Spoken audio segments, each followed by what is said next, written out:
Por favor, van a encender sus cámaras y vamos a continuar. Luego les doy unas breves explicaciones para la próxima semana, ¿no? Bueno, muy buenas tardes, chicos. Bienvenidos a una clase más de educación a distancia. Espero que todos se encuentren muy bien y bueno, vamos a dar inicio a la clase del día de hoy. La clase del día de hoy va a tener el siguiente contenido, ¿no? Antecedentes, modalidad híbrida en línea, concepciones, teorías del aprendizaje en línea. Mire, vamos a analizar las teorías del aprendizaje en línea. El modelo educativo, modelo pedagógico y modelo tecnológico, ¿no?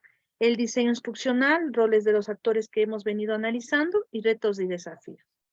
El objetivo precisamente es reflexionar la importancia de la modalidad híbrida y en línea como una oportunidad para la transformación digital e innovación educativa en la Universidad Estatal de Bolívar, para lo cual la universidad ha implementado los modelos para la educación en línea semipresencial a partir del año 2020, ¿no? Con la cual vamos a analizar. Bueno, hemos venido, chicos, viendo ya, analizando, debatiendo, eh, identificando ciertos aspectos muy importantes de estas modalidades, ¿no? Una de estas es precisamente que el aprendizaje se centra en el estudiante, donde el estudiante es el creador de su propio conocimiento, donde el estudiante su aprendizaje lo lleva de acuerdo a su ritmo y de acuerdo a la disponibilidad de tiempo que éste tiene. Como antecedentes podemos identificar los siguientes. El sistema de educación superior requiere incrementar nuevos cupos para el acceso a los ecuatorianos residentes y no residentes en el país y para extranjeros residentes en el país. Mire que, bueno, en los procesos anteriores se estuvo manejando de esta manera, ¿no? Que la CENACID específicamente ofertaba, ¿sí? O otorgaba cupos en las diferentes entidades de educación superior. En el primer semestre del 2022, la CENACID, ¿qué es la CENACID, chicos? ¿Qué es la CENACID?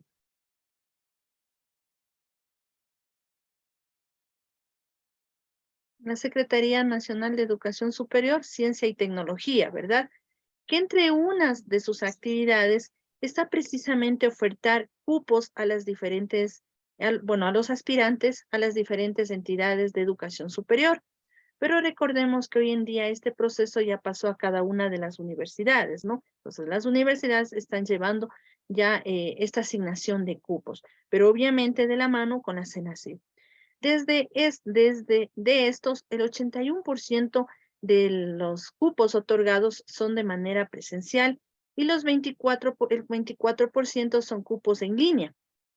Las nuevas modalidades híbridas y en línea aún son incipientes. La pandemia puso al descubierto nuevas modalidades de estudio requeridos para atender otras ocupaciones personales. Bueno, recordemos que durante la pandemia, durante este tiempo de emergencia sanitaria, todas las instituciones educativas, ¿no? Sea a nivel primario, secundario, universitario, se pasaron sus modalidades de estudio precisamente a una modalidad en línea, donde se utilizaba diferentes herramientas tecnológicas para llevar el proceso formativo. Entonces se utilizó el internet, se utilizó los medios móviles, la computadora, bueno, y otras herramientas que ayudaron en este proceso. Se puede decir que fue el punto clave para poder seguir manteniendo estas modalidades, ¿no? Ya que se descubrió que las personas, bueno, se puso en manifiesto que muchas personas no podían acceder a la educación presencial por muchos aspectos. Uno de estos son el trabajo, no sé, tal vez la distancia que se encuentra el centro de estudios con las personas o los alumnos, bueno, entre otras posibilidades, ¿no? O eventualidades que se dieron que pusieron en manifiesto estas nuevas modalidades de estudio. Las instituciones de educación superior pueden aprovechar un uso más eficiente de la infraestructura física y tecnológica. Mire, todas las entidades educativas de nivel superior, bueno, hablando, cuentan con una infraestructura tecnológica, ¿no? Cuentan con infraestructura tecnológica. Por ejemplo, el internet, cuentan con equipos como servidores, bueno, y otros. Entonces, tenían que haber aprovechado precisamente esta infraestructura.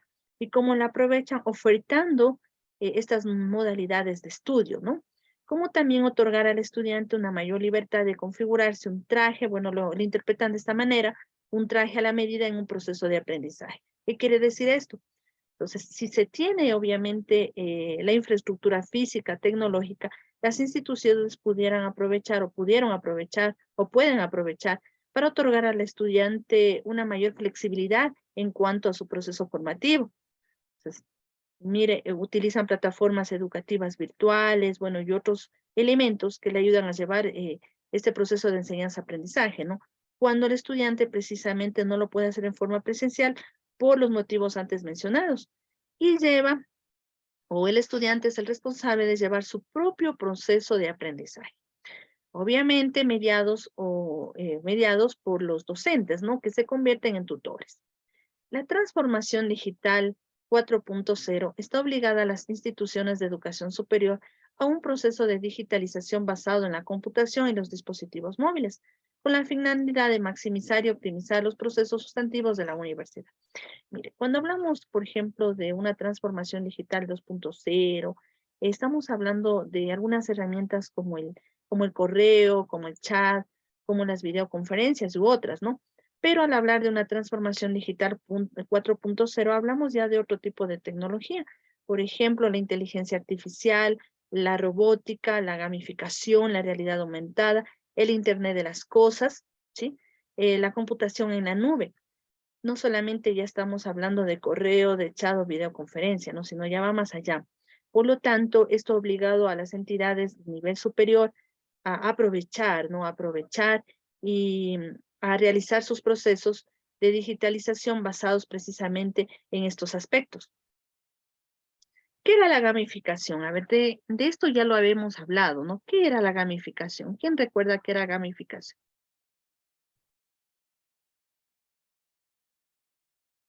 ¿Quién recuerda? La gamificación era un método, una metodología, una técnica o bueno, un proceso que utilizaba, ¿no? O aprovechaba las características que tenían los juegos, ¿sí? Y los pasaba al proceso educativo. Por ejemplo, ¿qué características tenían los juegos? Color, sonido, animación, inclusive esa parte de premiación que tiene, ¿no? Mire, los juegos nos dicen ganamos tantos puntos o bueno, tiene algún tipo de premiación. Entonces, todas esas características la hemos cogido y la hemos pasado para aprovecharla en el proceso educativo, ¿sí? La realidad aumentada en algún momento ya les había comentado, es la combinación tanto de lo real con lo virtual. Por ejemplo, se utiliza un móvil, se utiliza una app adecuada para realizar este proceso de realidad aumentada, ¿no? Se utiliza en todos los campos, en turismo, en contabilidad, utilizamos en la ingeniería, bueno, en todos los campos podemos nosotros aplicar la realidad aumentada. En el siguiente parcial que viene vamos ya a utilizar algunas herramientas, ¿no? Para que usted tenga conocimiento de aquello. Entonces vamos a ver algunas herramientas de realidad aumentada, cómo se utiliza, dónde se lo aplica, cómo se lo aplica. Inclusive también vamos a analizar algunas de gamificación, vamos a ver lo que es la computación en la nube y bueno, algunos de estos aspectos, ¿no? Aquí encontramos las modalidades de estudio. Mire, esto ya lo conocemos como modalidades de estudio. Tenemos obviamente la parte presencial, bueno, la modalidad presencial que ya lo sabemos, la semipresencial, a distancia, la dual, en línea, híbrida. Sí, cada una de estas modalidades se diferencia por su peso en porcentajes, ¿no? En cuanto al contacto con el docente, en cuanto a la práctica experimental, en cuanto a la autonomía, ¿sí? A los procesos autónomos. Em, bueno, aquí tenemos una modalidad dual que significa 50% teoría o teórico y 50% práctico. En línea, recuerde que es utilizando ya las diferentes herramientas tecnológicas, ¿no? Híbrida, una combinación de las otras modalidades. Por ejemplo, podemos trabajar con lo que es la parte presencial, la parte en línea, semipresencial, bueno, u otras. Aquí encontramos en esta gráfica el modelo educativo híbrido online. Espera un momentito, por favor.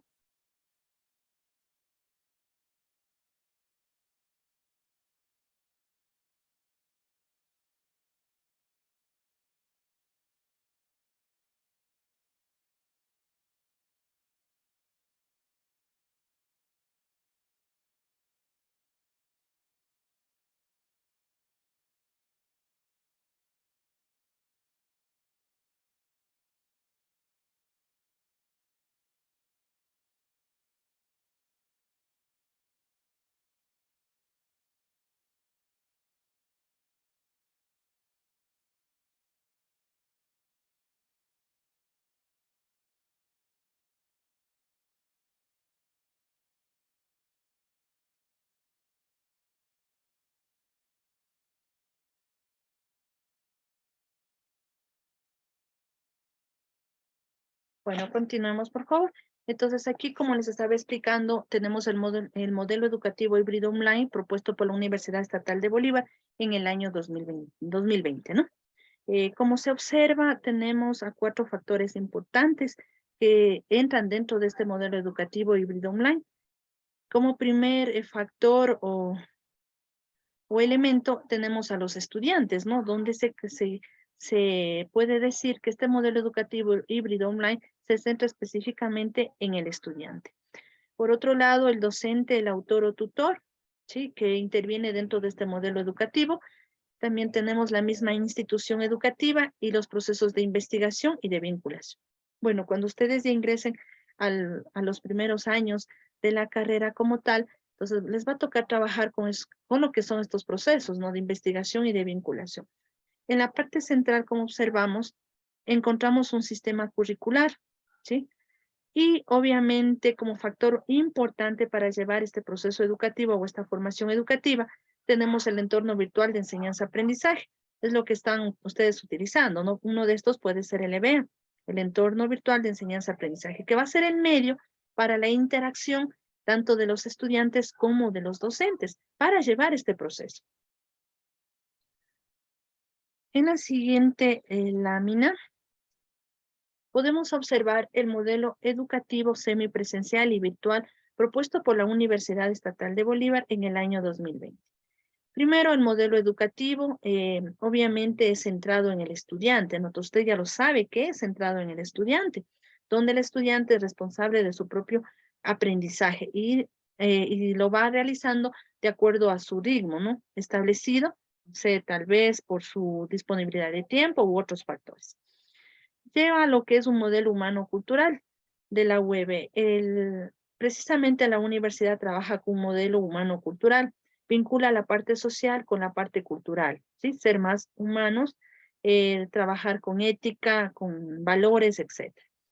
Se ha tomado en cuenta 2 teorías para el modelo humano-cultural. Por un lado, la teoría del distanciamiento transaccional de Moore y el aprendizaje significativo de David Ausubel, ¿no? Que conlleva a, tanto al constructivismo de Piaget y al conectivismo de Siemens. Bueno, estos autores que estamos hablando exclusivamente se plantean, ¿no? O analizan la parte educativa, ¿sí? La parte educativa. Entonces, mire, este modelo trabaja, nuevamente repito, con el constructivismo propuesto por el autor Piaget y el conectivismo de Siemens. Al hablar de constructivismo, la palabra mismo nos está indicando construir nuestro propio aprendizaje, construir nuestro propio conocimiento, dependiendo de ciertos factores, ¿no? Y el conectivismo propuesto por Siemens nos permite determinar cuál es la forma de aprender de las personas mediante los elementos tecnológicos, precisamente mediante el Internet, ¿no? O una red. Bueno, llegamos a lo que es la teoría de la distancia transaccional. Como podemos ver en la gráfica, hay 3 factores importantes: el diálogo, la estructura y la autonomía. Dentro de esto encontramos, todo esto involucra lo que es la distancia transaccional. ¿Pero qué es una distancia transaccional? ¿Qué será? A ver, chicos, analicemos. ¿Qué es una distancia transaccional? ¿Qué puede ser una distancia transaccional?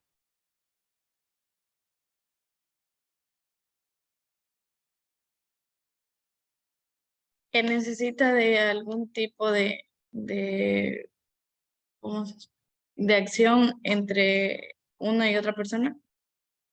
Bueno, ¿qué más? ¿Qué más será la distancia transaccional?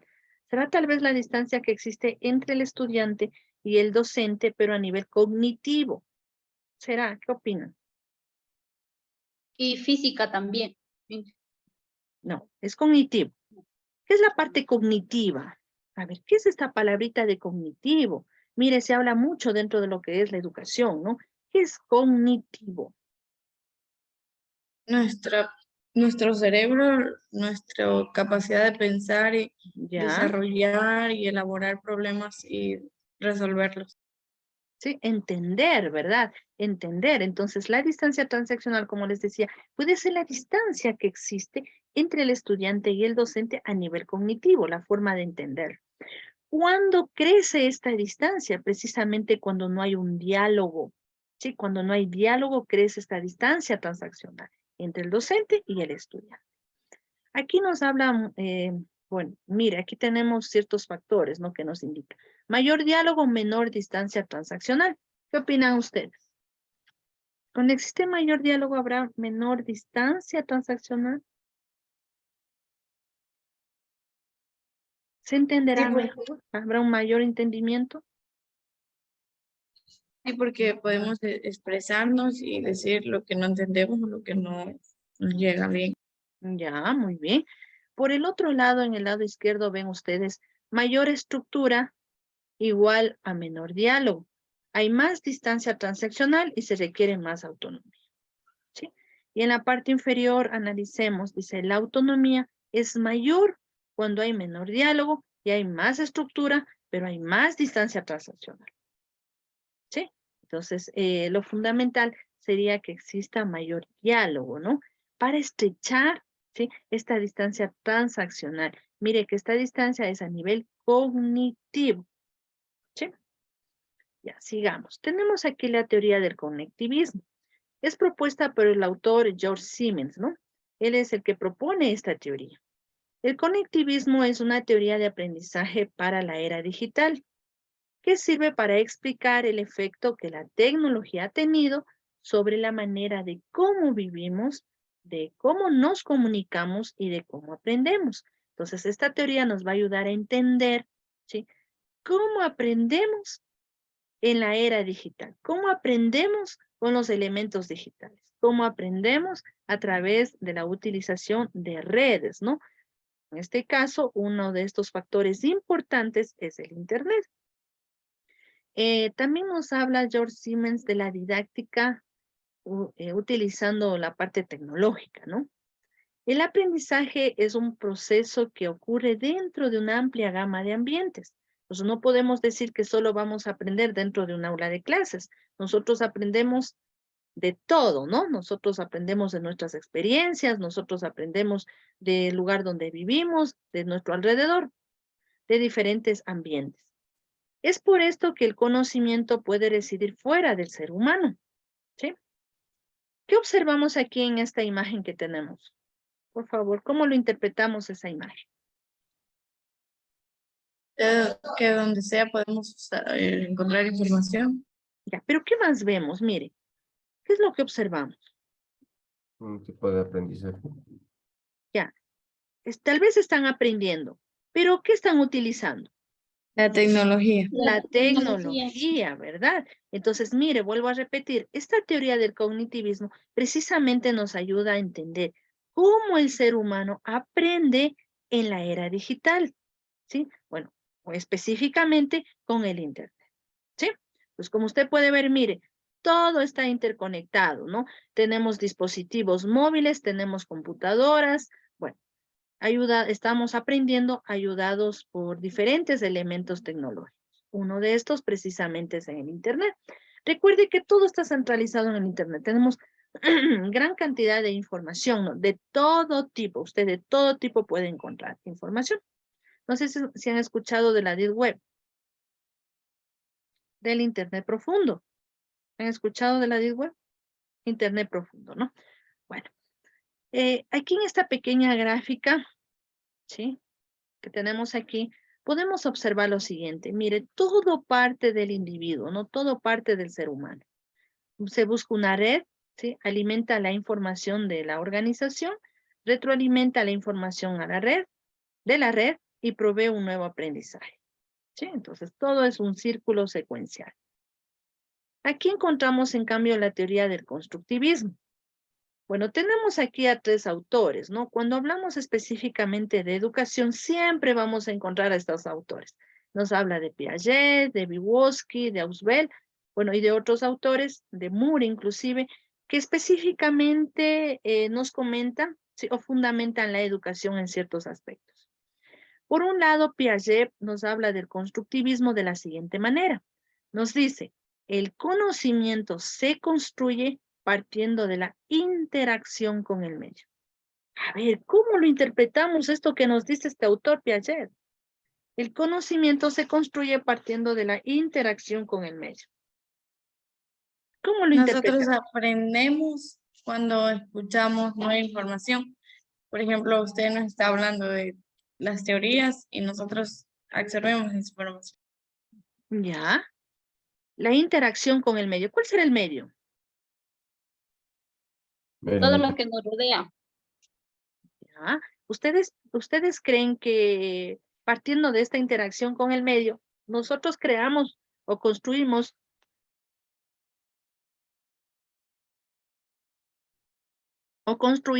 un conocimiento?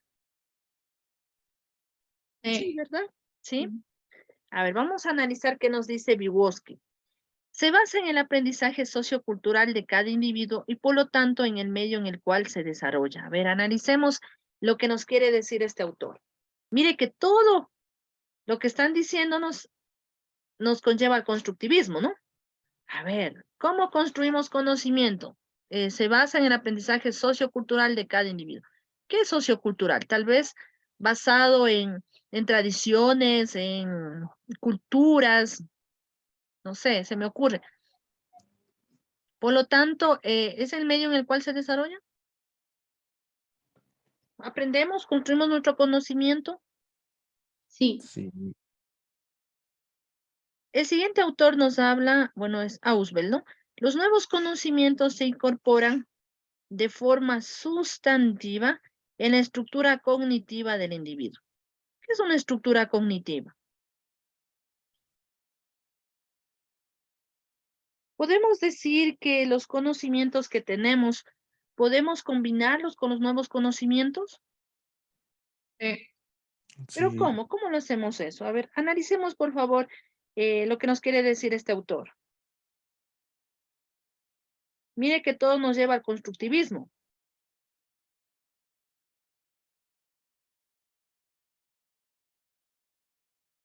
Relacionando el uno con el otro. Ya, relaciona, ¿verdad? Los nuevos conocimientos adquiridos con los anteriores que tuvo. Por lo tanto, no realiza ningún esfuerzo para integrar estos conocimientos. ¿Qué más podemos decir?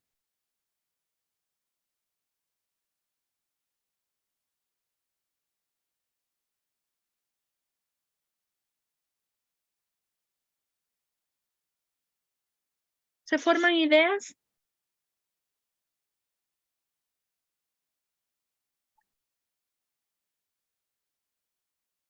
¿Qué opinan? ¿Forman ideas? Pero estas ideas tienen que ser organizadas, ¿no?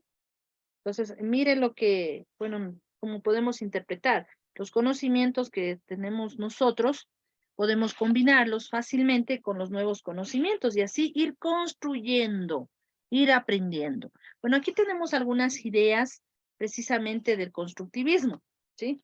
Nos habla, bueno, en el primer punto, como podemos observar, el aprendizaje no es un asunto de transmisión y acumulación de conocimientos.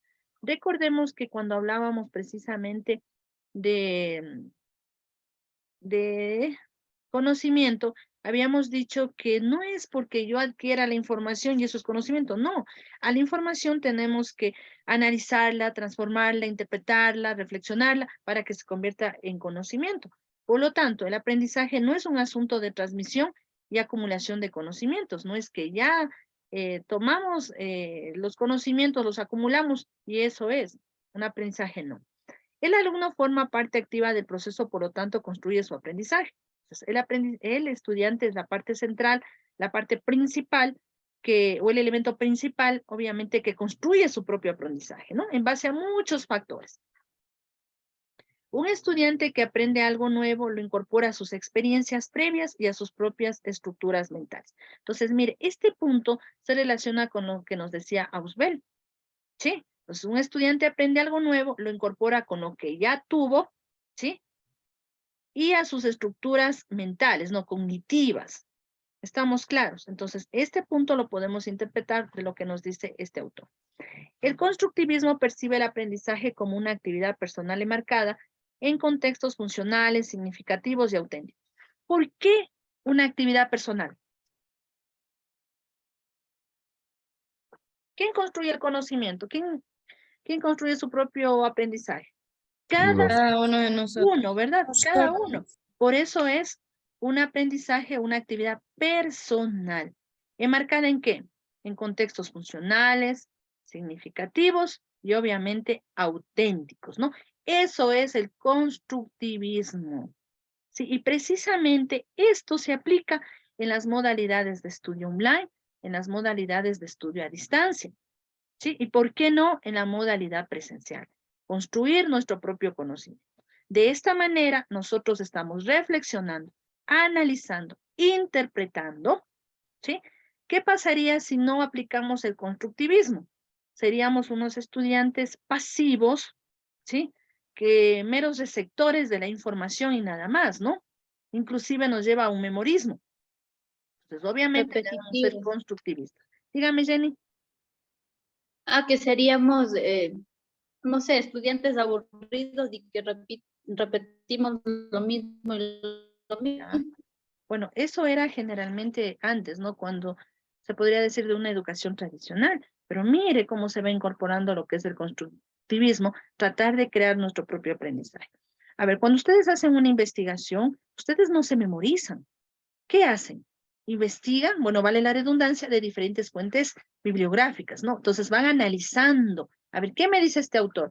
¿Qué me dice esta fuente? ¿Qué me dice este libro? ¿Qué me dice esta revista? ¿Qué me dice bueno, etcétera? Entonces usted va analizando y eso le va quedando, ¿no es cierto? Lo va reflexionando, ¿sí? Lo va interpretando y eso usted ya va construyendo su propio conocimiento. Pero ¿cómo se hacía antes? Se memorizaba tal vez hojas enteras, bueno, etcétera, ¿no? ¿Y le quedaba algo? ¿Entendía? No, solo No, repetía, se ¿sí? repite. Que es diferente, sí, solo repetía. Sigamos.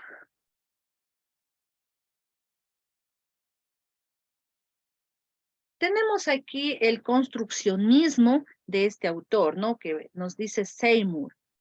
Bueno, ¿qué propone o qué es lo que nos plantea?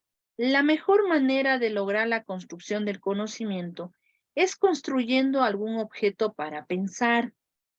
Señal que el individuo es activo dentro de la construcción de su conocimiento, pues tiene que pensar sobre su pensamiento, lo cual lo llevan a estadios cognitivos superiores.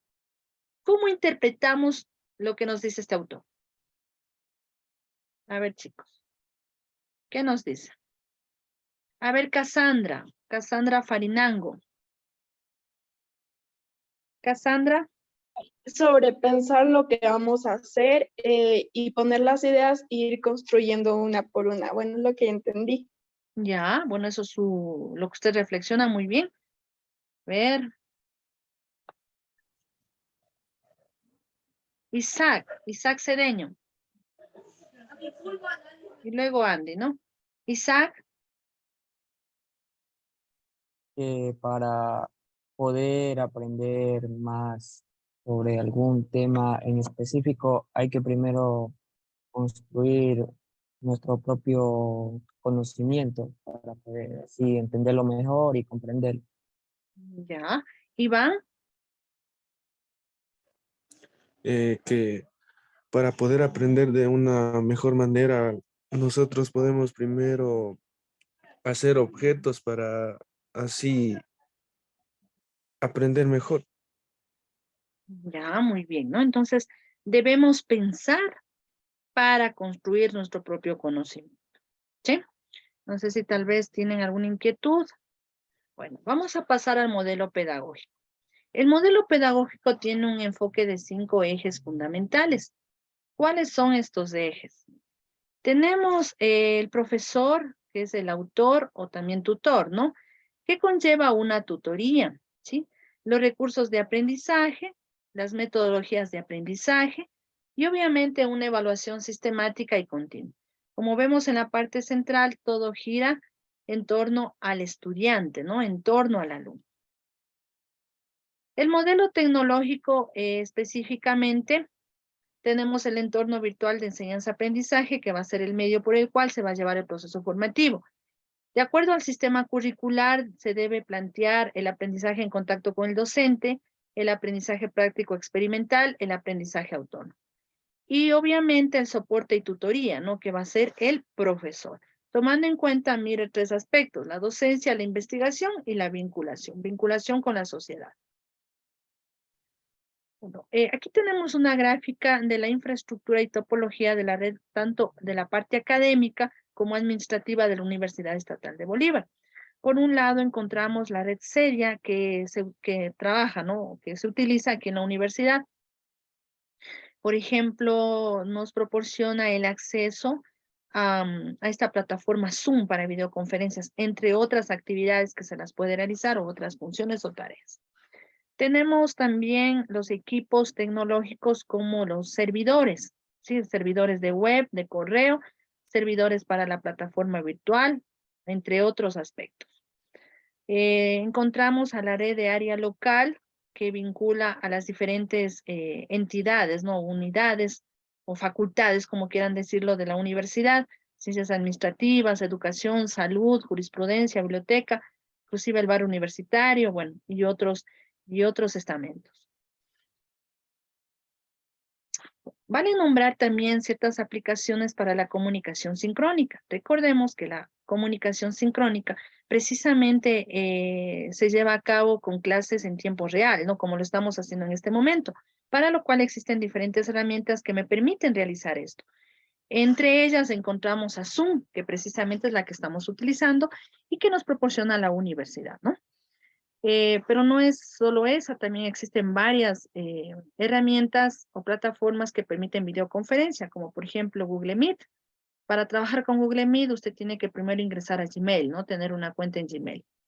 Tenemos a Skype o Skype, no sé si tal vez alguien utilizaría alguna vez, fue uno de los primeros, se podría decir, herramientas o plataformas utilizadas para videoconferencias, ¿no? Skype, ¿han utilizado? ¿No? Ya, también es bueno, ¿no? Bueno, nos permite realizar videoconferencias. Ya tenemos GoToMeeting, bueno, y otras herramientas que hacen la misma función, que permiten una comunicación sincrónica. Como gestores de aula, LMS, sistemas de administración de aprendizaje, se utiliza diferentes herramientas como Moodle, Edmodo, Google Classroom, me imagino que se la han utilizado. De la misma manera permite subir tareas, bueno, etcétera, ¿no? Microsoft Teams, Canvas, Blackboard. La plataforma virtual de enseñanza-aprendizaje de la universidad precisamente está desarrollada bajo esta plataforma Moodle. Ya. Tenemos las herramientas de interacción, tanto para la docencia como el aprendizaje, ¿sí? Mire, Miro es una herramienta que ya lo hemos utilizado, ¿verdad? ¿Y para qué servía Miro? Para hacer trabajos colaborativos. Ya, pero precisamente, ¿cuál era su función que nos permitía desarrollar o elaborar? Mapas conceptuales. Mapas Conceptuales, mapa mentales. Ya, entonces tenía una amplia gama de diseños que permitía realizar estas gráficas. Tenemos a Google Drive. Google Drive trabaja precisamente con Gmail, tiene que tener una cuenta en Gmail. Google Drive, aparte de permitirnos almacenar información, también nos permite la creación y edición de documentos, ¿no? Hay herramientas que inclusive nos permiten crear páginas web, nos permiten trabajar con procesador de texto, una hoja de cálculo, uno de presentaciones. Bueno, existen muchísimas herramientas. No sé si han trabajado con el Form, una herramienta de Google Drive Form para crear formularios, ¿no? Utilizados específicamente para encuestas online, etc. ¿Han utilizado? ¿Sí? ¿No? Bueno, les decía que el próximo parcial vamos a tratar de trabajar con algunas herramientas, ¿sí? Vamos a trabajar con algunas herramientas. Tenemos Meet, Mentimeter, bueno, entre otros, ¿no? Son diferentes herramientas que ayudan específicamente a llevar el proceso de docencia y aprendizaje. Plataformas de apoyo para la investigación, Zotero, Mendeley, inclusive para lo que es citas bibliográficas, tenemos la referencia, tenemos RStudio, no sé si alguien ha utilizado Turnitin. Turnitin. ¿Ha utilizado alguien? ¿No? Bueno, esta herramienta es utilizada precisamente o proporciona, ¿no?, un porcentaje de un documento en cuanto a coincidencias o en cuanto a plagio. Sí, entonces proporciona o arroja un informe, ¿no? Inclusive indica dónde se encuentra la coincidencia o a su vez el plagio. ¿Sí? ¿Qué significa esto? Cuando nosotros tomamos algo que no es de nuestra autoría y lo colocamos en nuestro documento. Por eso es lo importante colocar citas bibliográficas y tener la bibliografía correspondiente. ¿Sí? Es muy utilizado, por ejemplo, para revisar documentos enviados por los docentes, en el caso de una investigación que les envíen para ver el nivel de coincidencias o a su vez también conocido como plagio, es utilizado para la revisión de tesis, bueno, etcétera, etcétera, ¿no? Ya. Siguiendo con plataformas de apoyo a la investigación, encontramos Scopus, Cielo, no sé si han entrado, tiene una gran cantidad de artículos científicos, etcétera, ¿no? Tenemos la Tindex, bases de datos indexadas, los artículos científicos, la referencia. Bueno, tenemos a Google Académico, entre otros. Gestores de trabajo en equipo, por ejemplo, a Trello, Asana, por nombrar algunos de ellos. Trello es una herramienta utilizada para proyectos, ¿no? Específicamente para proyectos. Son herramientas de tipo colaborativa, ¿sí? Para organizar información, entre otros. Encontramos también herramientas para el desarrollo del profesorado, ¿sí? Puede ser para capacitaciones. Uno de estos muy conocidos es Coursera. No sé si tal vez alguien ha utilizado o ha ingresado. Oferta gran cantidad de cursos, ¿no? Unos son de carácter gratuito, pero otros tienen costo. Coursera, ¿alguien? ¿No? No. Bueno, analizarán, sí, leerán, investigarán. Son apartados o que ofertan, en este caso, como su nombre le indica, cursos de diferentes temáticas, ¿no? Y que nos ayudan a nuestra formación. EDX, Spencer, bueno, entre otras herramientas. Gestores de evaluación online, entonces también se puede utilizar algunas herramientas para la evaluación en línea, utilizado por los docentes, ¿no? Tenemos a Classmaker, TextGorilla, Profs, FlexiQuiz, entre algunos de estos. Entonces son herramientas de tipo, bueno, en algunos casos gratuitas, otras tienen ciertos costos que ayudan a precisamente este proceso de evaluación. ¿Sí? Entonces se suben las preguntas, inclusive se le da un peso a cada una de las preguntas, los estudiantes ingresan y listo. No sé si ya dieron alguna prueba por la plataforma. ¿Ya rindieron alguna evaluación por la plataforma virtual? Eh, ¿Sí? Sí. Ya, entonces ya saben, ¿no? Cómo funciona o cuál es la modalidad o cuál es la lógica de estas evaluaciones. ¿Sí? No sé si tienen tal vez alguna pregunta. También encontramos la calificación virtual, se puede utilizar lo que es la realidad aumentada, ya les había comentado. Tenemos que tener una app en el caso de estar utilizando un móvil y obviamente un móvil, ¿no? Ya. El diseño instruccional con el que se trabaja precisamente en la modalidad híbrida y en línea está adaptada a la metodología PASI. Hay muchas metodologías, pero la que se va a utilizar, o en nuestro caso en la universidad, es la metodología PASI para la educación híbrida y en línea. ¿Qué significa PASI? Presencia, alcance, capacitación, interacción y el e-learning. ¿Qué significa e-learning? ¿Qué era?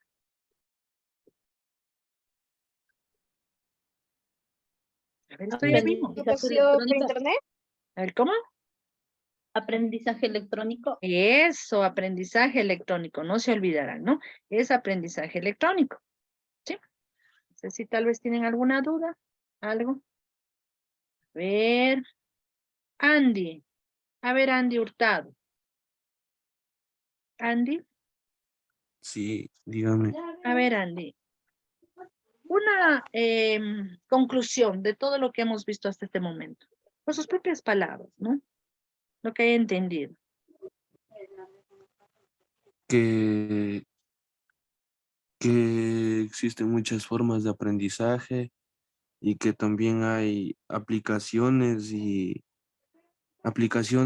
por las cuales podemos recibir clases y igual aprender cosas. Ya. A ver, Michelle Ramírez. Michelle, Sí, a ver, una conclusión de lo que usted haya entendido. que vale, hay muchas aplicaciones las cuales podemos utilizar en nuestras clases, que podemos utilizar mientras hacemos tareas. Tenemos diferente tipo de aplicaciones para utilizar y hacer como mapas conceptuales, recibir clases, entre otros. Ya, bueno, está claro esta temática, ¿sí? En cuanto a lo que son las teorías y en cuanto a lo que son algunas de las herramientas que hemos nombrado para diferentes situaciones, ¿no? Como habíamos dicho, para la interacción, para el proceso de enseñanza-aprendizaje, para la evaluación en línea, ¿sí? Para capacitación, entonces existen diferentes herramientas que puede ser utilizada y la metodología utilizada en la educación híbrida y línea era la metodología, ¿cómo se llamaba? ¿Cuál era la metodología? Learning.